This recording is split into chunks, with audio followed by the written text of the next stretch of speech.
pengusung Ganjar Pranowo telah menunjuk ketua tim pemenangan kepada Arsyad Rashid. Arsyad Rashid dikenal sebagai sosok pengusaha sukses yang lahir pada 16 Maret 1970 ini tercatat menduduki beragam posisi mulai bidang energi, media, keuangan, dan teknologi hingga menjabat sebagai Ketua Kamar Dagang Indonesia. Sosoknya yang muda, gesit, dan memiliki pengetahuan luas membuat Arsyad dipercaya sebagai Ketua TPN Ganjar Mahfud. Lalu, mendekati masa krusial pencoblosan, apa saja langkah Arsyad mengambil hati rakyat dan memenangkan Ganjar dalam kontestasi Pilpres 2024?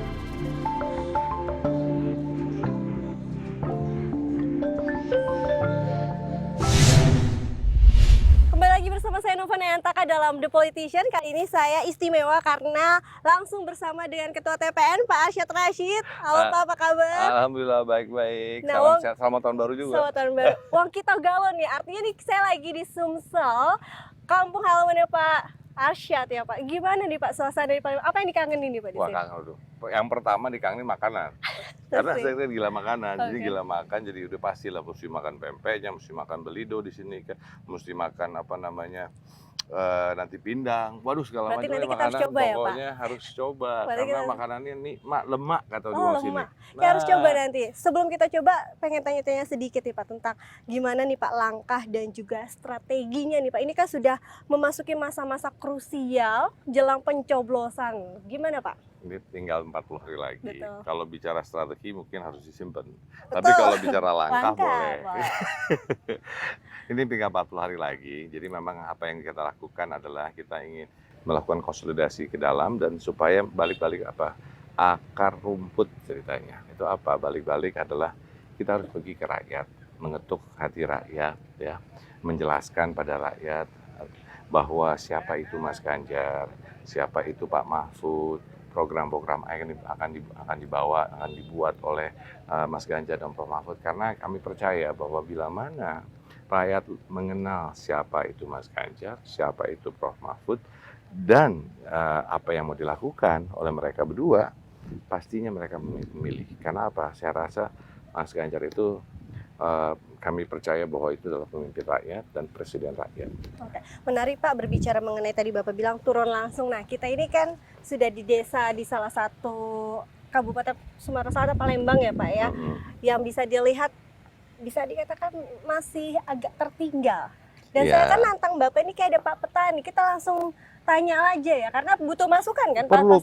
Perlu. Di sini saya datang ke sini kan dua hal. Satu memperkenalkan Mas Ganjar dan Prof Mahfud, memperkenalkan programnya, tapi yang paling penting mendengar dari petani-petani, contohnya di sini Sumatera Selatan ya. Apa sih yang memang menjadi kegelisahan daripada petani-petani ya kan, mengenai pupuk dan lain-lain. Jadi saya rasa saya sangat setuju kalau kita mendengar langsung dari petani yang ada di sini. Ini kita di halo Pak, boleh kesini sebentar Pak? Ini kita di kebun cabai nih Pak. Mana Pak? Oh selamat Pak. Halo, Ya. Pak. Dengan Pak siapa? Aku dengan Bapak Sobar. Pak Sobar, ini kita di kebun cabai nih Pak. Mumpung ada Pak Arsyad selaku Ketua TPN mewakili Pak Ganjar dan juga Pak Mahfud. Apa nih Pak masukan-masukan untuk beliau? Oh kalau harapan kami selaku petani Pak, selaku petani Bapak Ibu ya, kami petani ini di sini kami krisis pupuk Pak. Pupuknya pupuk kalau subsidi sekarang udah langka Pak. Walaupun subsidi ini makinnya di jalur kelompok tani, tapi kesukaran petani mendapatkan kelompok subsidi itu amat sulit sekali mendapatkannya Pak.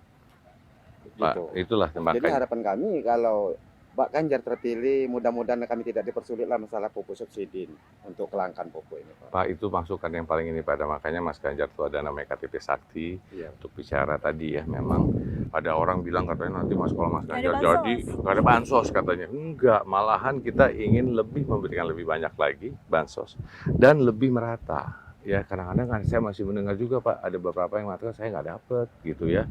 Sudah itu juga tadi sudah Bapak pupuk kok segitu ya, kok yang subsidi cuma sedemikian gitu Pak. Sulit lagi kadang-kadang, makanya ada KTP saksi tersebut yang juga supaya waktu itu ibu-ibu misalnya ya nangis Pak. Betul Pak ya, katanya saya pertama lapangan pekerjaan buat anak saya nggak ada Pak katanya. Betul nggak itu? Betul Pak?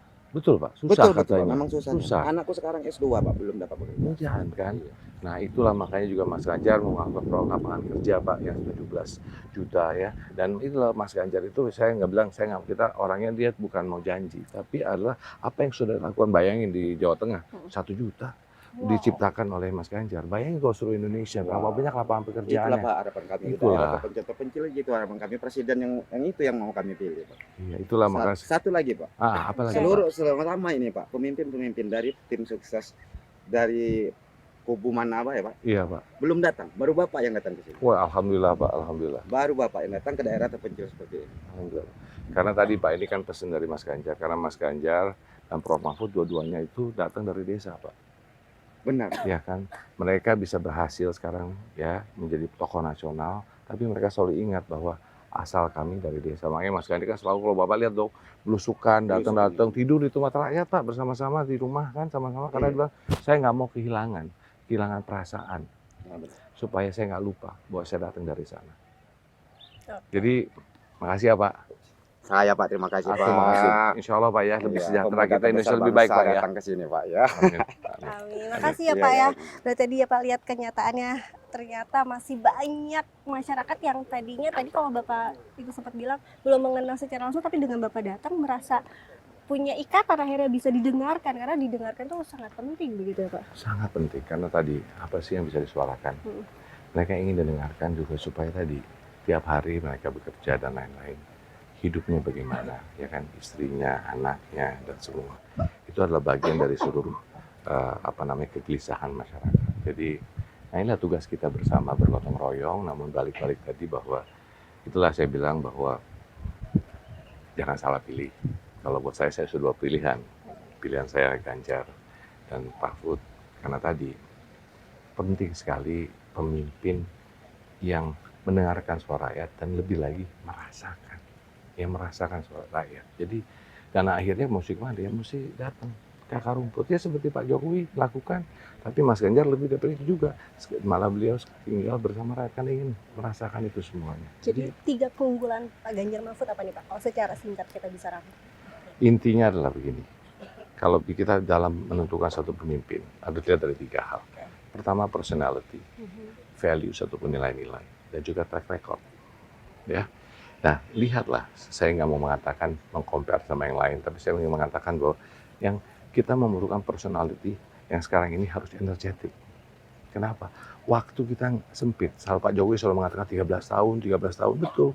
Ini kita harus kerja keras, yang bonus dividen nggak bisa kejadian kalau nggak energetik dan dengan cepat. Makanya gerak cepat harus kita lakukan. Ya. Nah, personality yang mendengar, datang dari suara rakyat, mengerti, merasakan. Itu personality yang sangat penting sekali seorang pemimpin, dan berani memutuskan yang sudah dilakukan, ya kan? Nah, sudah itu apalagi values, nilai-nilai itu penting juga. Integritas, ya. Bagaimana waktu 10 tahun Mas Ganjar di Jawa Tengah itu selalu mengatakan anti korupsi 10 tahun itu. Jadi bukan hanya omong, tapi sudah dilakukan. Nah, itu value-value integrity, value of Bhinneka Tunggal Ika, value-value yang benar-benar menjadi value Indonesia. Cerminan itu, baris itu. Dan yang ketiga, track record paling jelas. Mesti jelas, kenapa? 10 tahun Mas Ganjar di Jawa Tengah sebagai gubernur, sebelum itu DPR 10 tahun, apalagi ditambah dengan Prof Mahfud lagi. Ya kan, kalau saya mengatakan Mas Ganjar itu adalah presiden rakyat, Prof Mahfud itu adalah pendekar hukumnya. Kenapa? Karena memang hukum itu harus bisa merasa, ya, harus dirasakan. Dan juga tadi korupsi harus kita basmi, KKN dan semua ini, karena balik-balik lagi dana yang tadi yang dikorupsi bisa digunakan untuk apa? Lebih lagi membangun bangsa ini, bangsa Indonesia. Jadi duet yang saya rasa luar biasa, saling melengkapi, luar biasa, dan supaya Indonesia lebih baik, dan yang selalu memikirkan mengenai lapangan pekerjaan, mengenai juga apa kebutuhan bahan pokok yang supaya harganya tidak naik. Karena penting sekali, kalau nggak mana mungkin orang nggak bisa tabungan, hidup susah, ya kan?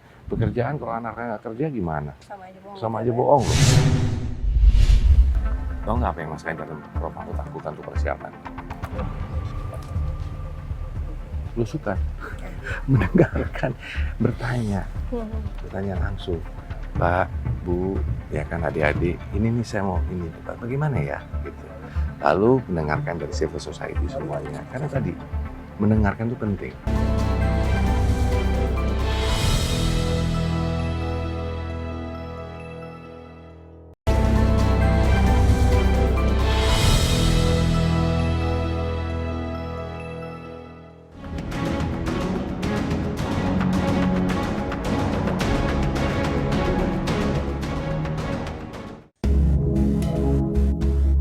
Setelah merayakan malam tahun baru 2024 bersama calon wakil presiden Mahfud MD dan para pendukungnya di Jakarta Senin dini hari, Ketua Umum Partai Hanura Usman Sabta menanggapi beberapa hasil survei lembaga survei yang menyebut tingkat elektabilitas pasangan Capres-Cawapres nomor urut 3 disalip oleh pasangan Capres-Cawapres nomor urut 1 Anies Baswedan Muhaimin Iskandar.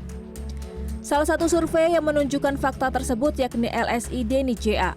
Survei ini dilakukan pada 17 hingga 23 Desember 2023 dengan melibatkan 1.200 responden yang telah berusia 17 tahun atau sudah menikah yang memiliki hak pilih. Metode sampling survei adalah multi-stage random sampling. Survei LSI Deni JA ini menggunakan teknik pengumpulan data menggunakan metode tatap muka dengan kuesioner. Margin of error survei ini plus minus 2,9%. Survei juga dilengkapi dengan riset kualitatif. Sementara menurut Usman Sabta, masyarakat saat ini sudah tidak terlalu percaya pada hasil rilis lembaga survei yang semakin aktif menjelang Pilpres 2024. Ia juga menambahkan, kini beberapa lembaga survei di Indonesia bisa mengerjakan survei sesuai dengan pesanan bergantung pada siapa yang mendanai survei tersebut. Soal ini kan belum selesai, ya. Last minute yang menentukan itu bukan survei, tapi rakyat yang memilih. Jadi Anda jangan terlalu percaya dengan survei. Survei ini kan ya tergantung berapa biaya, berapa bayaran, ya kan? Saya melihat Indonesia begitu sekarang. Juru bicara Timnas Amin M. Iqbal pada Jumat 29 Desember lalu mengatakan, kami menghargai setiap hasil survei yang disampaikan sebagai masukan bagi tim Amin. Kami semakin meyakini sesuai skenario bahwa Amin akan masuk putaran kedua. Tim Liputan CNN Indonesia. Bapak, ini survei belum mencapai jadi nomor 1 dan juga persiapan debat ini kan menjadi juga salah satu bisa dikatakan challenging bagi Bapak. Itu dia, semua itu kan penuh tantangan. Kehidupan tuh penuh tantangan, ya kan? Kalau survei bermacam-macam survei, ya kan yang ada. Nah, yang penting kita bisa melihat bahwa yang kita ingin fokus kerja. Yang kita lakukan apa? Pergi ke akar rumput. Yang kami inginkan adalah survei apa? Survei di desa-desa, survei di masyarakat. Bukan nggak masalah, itu adalah bagian daripada apa yang kita lihat sebagai salah satu upaya bahan kita. Tapi kan di dalam juga macam-macam. Selain survei di situ, ada analisis data, big data analysis, dan segala macam yang dilakukan. Jadi yang penting sekarang kita fokus. Kita yakin insya Allah bila mana Tuhan Allah SWT menentukan dalam waktu 40 hari kita menang. Oke, kalau debat sendiri persiapan sejauh mana Pak? Karena kan ini katanya temanya Prabowo banget. Nah, Pak Ganjar gimana Pak? Ini kan luar biasa nih Pak. Waduh, enggak, kalau bicara mengenai tema debat itu ya semua ya, misalnya Mas Ganjar ya. Tahu nggak apa yang Mas Ganjar dan Prof Mahfud lakukan untuk persiapan? Belusukan, mendengarkan, bertanya langsung, Pak, Bu, ya kan adik-adik, ini nih saya mau ini, Pak, bagaimana ya, gitu. Lalu mendengarkan dari civil society semuanya, karena tadi mendengarkan itu penting, karena dari situ tahu, oh isunya ini, oke. Dengan demikian inilah yang diinginkan oleh rakyat dalam semua debat yang ada. Jadi persiapan itu lebih mendengarkan dan pergi mendengarkan langsung dari rakyat. Jadi ya itu persiapannya. Jadi persiapannya nggak ada yang khusus tapi tetap. Oh, nggak penting khusus. Yang penting adalah tadi bahwa tahu apa. Karena kan debat ini adalah untuk siapa sih? Ini semua untuk supaya rakyat mendengar dan kita mesti tahu dong apa yang rakyat inginkan. Nah jadi dan juga secara umum civil society gitu kan ya bicara. Jadi pastinya beliau ingin masukan dari A, B, C, D dari setiap sektor yang ada semuanya. Tapi nanti kita lihat ya bagaimana nanti debatnya akan terjadi. Oh, lihat dulu nanti. Sambil duduk kali ya Pak, istirahat nih sambil warga. Target untuk di Sumsel berapa sih Pak? Visi. Wah ini ramai nih ya Pak ya. Ramai kita istirahat dulu. Halo Pak, ini boleh disapa Pak di warga sendiri. Salaman dulu kita nih. Kita udah tadi Bapak ini bantu kita semua di sini, semua rame-rame. Gimana Pak target suara di sini Pak? Di mana? Di Sumatera Selatan. Sumatera Selatan ini kita ingin mencapai paling sedikit 33 ya. Tapi kita pengen lebih menang. Kalau bisa terus ya kan. Ini target awal saya bilang. Kalau bisa kita lebih lagi. Tapi utamanya begini. Kita percaya akhirnya tadi itu bagaimana kalau kita bisa datang mendekati langsung pada masyarakat dan akhirnya tadi kalau tambah lama masyarakat mengenal Mas Ganjar dan Pak Mahfud, keyakinan kami punya yakin bahwa Jadi saya tanya, Pak, yakin nggak kalau misalnya, waduh kalau tahu Pak Mas Ganjar begitu, Prof Mahfud demikian, apa yang sudah dilakukan dan apa yang akan dilakukan itu karena basisnya sudah pernah dilakukan, sebetulnya Jawa Tengah kan. Nah itu yakin bahwa orang Sumatera Selatan, wong kita ini, wong Sumatera Selatan sama-sama nak coblos nomor 3. Berarti yakin ya Pak ya? Ya harus gini loh, pertama apapun dalam hal ini, kita itu dalam segala apa yang kita melakukan harus kita yakin. Oke, mungkin Pak 3 harapan di tahun ini? Tahun ini. Yang pertama harapannya adalah bahwa proses demokrasi berjalan dengan baik. Oke. Dengan damai, dengan jujur, dengan adil, ya. Karena bukan apa? Karena ini adalah suatu pesta rakyat. Jadi ini harus dikembalikan pada rakyat. Dan suara rakyat itu penting. Jangan sampai ada terjadi yang tidak diinginkan. Kecurangan-curangan. Karena suara rakyat itu sangat berharga loh. Jadi kita harus pastikan itu. Itu yang pertama. Yang kedua, saya menginginkan juga bahwa tadi bangsa ini ke depannya setelah ini bersatu kembali kita. Kita ini kan cuma hanya 5 tahunan sekali. Bersama-sama untuk membuat Indonesia lebih baik lagi. Dan yang jelas paling utama adalah bagaimana kita memastikan bahwa rakyat itu sejahtera. Rakyat itu makmur dan penuh keadilan. Oke, siap. Jadi ya itu bukan apa. Itu yang harus kita bergotong royong melaksanakan bersama. Bareng-bareng. Dan akhir-akhirnya apa sih? Kita kan Mas Hendra selalu bilang gini. Ini bukan masalah Ganjar. Ini bukan karena ini Ganjar. Ini bukan Mahfud, tapi ini adalah kita, Indonesia, rakyat Indonesia. Lalu penasaran seperti apa tantangan Pak Arsyad dan juga Kadin dan juga soal ekonomi Indonesia ke depan? Jangan dijawab dulu Pak, nanti kita sambil ngicip-ngicip makan asumsa ya Pak ya. Siap, Kita lanjut lagi ya Pak ya. Oke. Thank you Pak. Engagement penting sekali dan buat Mas Ganjar khususnya lebih suka langsung bertemu begini. Makanya kita datang bersama langsung bertemu bicara. Kenapa? Itu yang paling penting. Jadi Bapak belusukannya macam-macam, bisa belusukan ke desa-desa, belusukan bersama generasi muda, tadi belusukan di COVID, nongkrong-nongkrong. Kenapa? Langsung.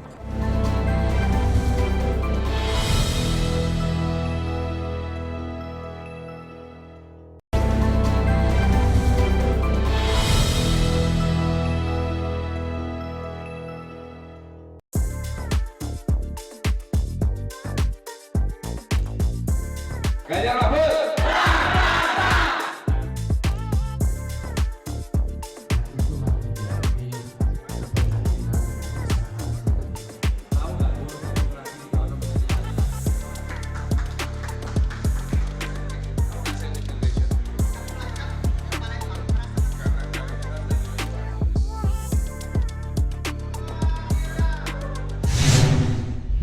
Peran Gen Z ini dan milenial ini kan cukup penting. Dimana pemilihnya ini bisa dibilang di atas 50%.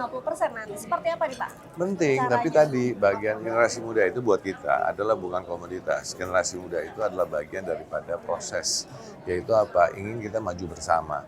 Makanya ide hackathon ini adalah ide untuk bagaimana ikutan pada generasi muda memberikan ide-ide, ya kan, terhadap program-program ataupun tadi ide-ide terhadap aplikasi-aplikasi teknologi yang dimana bisa digunakan di masa depan, ya kan? Yang dimana contohnya tadi kan semuanya ada yang bisa dari korupsi, bicara salah tepat sasaran, bicara tadi juga mengenai alert keamanan, bicara itu hal-hal yang dimana menjadi sangat terkait dengan program sebenarnya KTP Sakti kita, Satu Data Indonesia, ya kan? Nah, yang dimana tadi balik-balik ini dilakukan bukan juga oleh saya loh. Ini sama tim-tim mudanya dari berbagai generasi nih, dari yang mulai yang paling ini kali paling muda, ya kan? Ada Mas Bagas di sini, ya Mas Aji di sini, Mbak Lisa di sini. Nah, yang dimana tadi beliau nih yang ngerjain di sininya semua untuk di Palembangnya. Kenapa?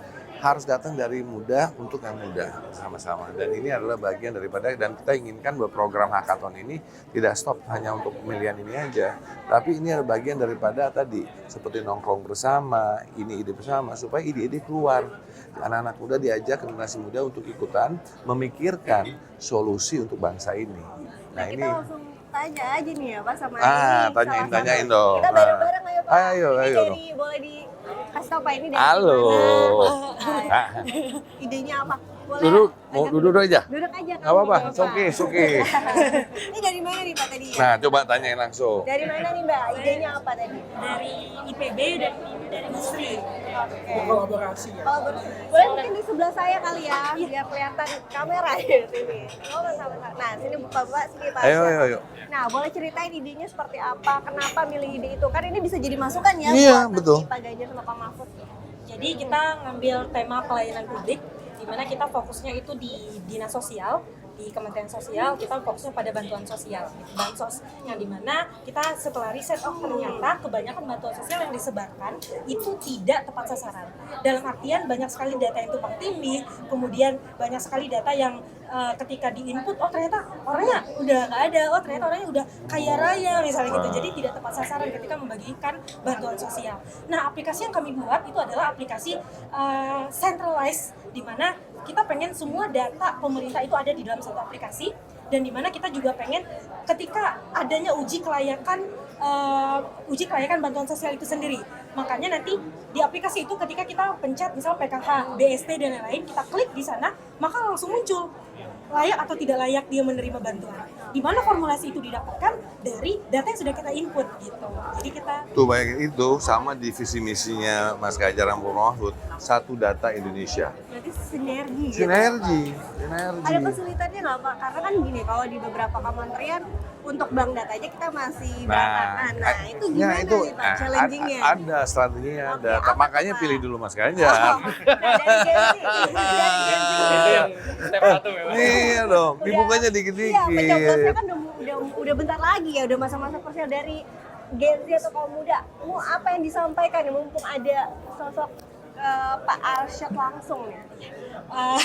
Bapak sebenarnya terima kasih banyak atas Sama-sama. kesempatannya. Saya ngerasa ide-ide yang sudah kita pikirkan mungkin bisa terungkapkan gitu ya, dan Yes. semoga ini bisa menjadi masukan gitu bagi Iya. tim Yes, Bapak, betul. dan semoga bisa diterapkan dengan segala, mungkin di balik itu bakal banyak banget kerjaan-kerjaan lain seperti yang saya bilang, mungkin di sisi lain KTP dan lain sebagainya itu bisa kita buat centralized juga, biar nanti satu kesatuan dari KTP itu semua. Masukan-masukan dari anak-anak muda ini penting ya untuk Penting. merefresh dan juga jadi inovasi dan terbuka untuk Pak Ganjar. Sangat terbuka dan selalu makanya kita senang dengan demikian. Kenapa? Ingin ide-ide masuk. Itulah namanya kebersamaan, itulah namanya nilai kita, namanya gotong royong. Ini kan namanya gotong royong, rame-rame mencari satu ide, karena tadi untuk membangun Indonesia menuju Indonesia emas, Indonesia unggul, Indonesia menjadi negara maju, Indonesia lebih baik, harus bersama-sama. Oh Pak, ini kan juga rame nih ya Pak, para capres-capres juga lagi gencar di medsos, TikTok lah segala macam. Nah, penting nggak sih menurut Bapak hal-hal seperti itu untuk bisa engagement dengan anak-anak muda yang selalu dekat dengan media sosial? Engagement penting sekali, dan buat Mas Ganjar khususnya lebih suka langsung bertemu begini. Makanya kita datang bersama langsung bertemu bicara. Kenapa? Itu yang paling penting.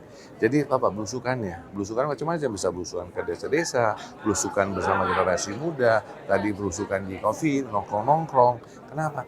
Langsung. Nah, itu penting sekali. Walaupun digital is good, semua sosial media baik, tapi akhir-akhirnya juga sosial, bertemu dan bicara itu sangat penting sekali. Itu lebih penting juga ya. Lebih penting, karena disitulah baru kita bisa namanya hati ke hati.